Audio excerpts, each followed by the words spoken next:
समीकरण का मानक रूप है, किस रूप में रहता है और द्विघात समीकरण के मूल क्या हैं। तो देखिए, सबसे पहले मैं आपको बताऊंगा कि द्विघात समीकरण किसे कहते हैं। ऐसा समीकरण जिसमें यक्स या प्रयुक्त चर की अधिकतम घात 2, यानी जिस समीकरण में कोई भी चर अगर प्रयुक्त किया गया है उसकी अधिकतम घात कितनी होनी चाहिए? 2। चर का मतलब है चाहे वो यक्स के रूप में प्रयोग किया गया हो, चाहे वाई के रूप में प्रयोग किया गया हो, चाहे पी क्यू आर के रूप में प्रयुक्त किया गया हो, अगर उसकी अधिकतम घात 2 हो तो वह द्विघात समीकरण कहलाता है। जैसे 2x² माइनस 5x प्लस 3, यानी यक्स की अधिकतम घात देखिए, यानी इसमें चर क्या है? यक्स, और इसकी अधिकतम घात क्या है? 2। तो यह द्विघात समीकरण है। यहाँ पर भी देखिए यक्स की अधिकतम घात क्या है? 2 है, तो यहाँ पर भी द्विघात समीकरण है। यहाँ पर भी देखिए यक्स की अधिकतम घात क्या है? 2 है, तो यहाँ पर भी द्विघात समीकरण है।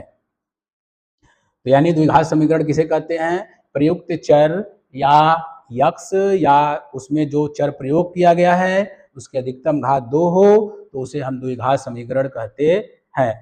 अब द्विघात समीकरण का मानक रूप क्या है, यानी द्विघात समीकरण किस रूप में रहता है? तो द्विघात समीकरण का मानक रूप है ax² plus bx plus c के रूप में रहता है। यानी कोई भी द्विघात समीकरण इसी रूप में रहेगा, ax² plus bx plus c equal 0।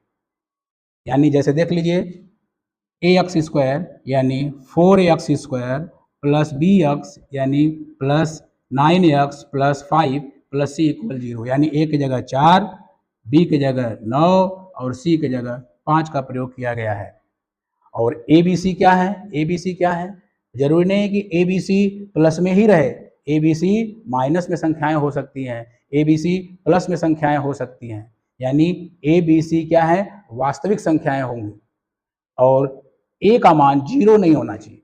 a का मान अगर 0 हो जाता है, जैसे देखिए अगर a का मान 0 हो जाता है तो a का गुणा जब x² में होगा तो ये पूरी वैल्यू शून्य हो जाएगी। तो जब x की अधिकतम घात 2 खत्म हो जाएगा, 0 हो जाएगा, तो ये द्विघात समीकरण होगा नहीं, इसलिए a का मान 0 नहीं होना चाहिए। बाकी a b c धनात्मक संख्याएं ऋणात्मक संख्याएं हो सकती हैं। ये द्विघात समीकरण का मानक रूप है। हाँ, थोड़ा सा ये क्वेश्चन क्या कर सकता है, ये पलट सकता है। इसको क्या कर सकता है, c पहले लिख देगा, bx बाद में लिखेगा, ax² बाद में लिखेगा, लेकिन आपको उसमें ये देखना है कि द्विघात समीकरण जो है ax² plus bx plus c के रूप में है कि नहीं है, उसमें चर की अधिकतम घात 2 है कि नहीं है, इसको आपको देखना है। तो आता है तीसरा द्विघात समीकरण के मूल। ये मूल क्या है? तो जो चर प्रयोग किया गया है वही इसके क्या है? मूल है। जब इस द्विघात समीकरण को आप हल करेंगे, हल करने के बाद यक्स के 2 मान आते हैं।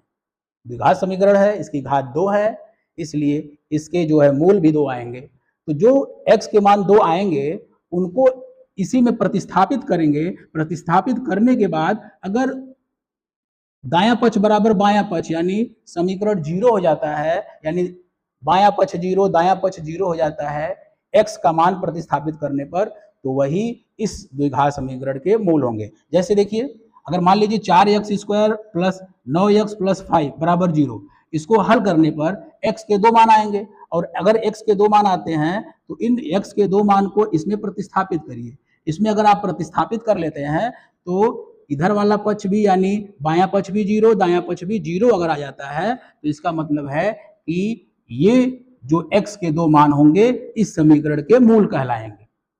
x के जो मान होंगे इस समीकरण के मूल कहलाएंगे। ये कुछ द्विघात समीकरण की बेसिक जानकारी थी। द्विघात समीकरण जब भी आप स्टार्ट करेंगे तो इन बेसिक जानकारियों का बहुत महत्वपूर्ण इंपॉर्टेंट जो होगा जानकारी आपको लेनी पड़ेगी।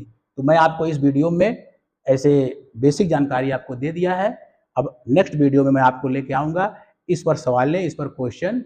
आप जो भी बुक पढ़ते हैं सारे बुक के प्रश्न जो है इस वीडियो में जब मैं पढ़ाऊँगा तो आपको प्रश्न मिलेंगे।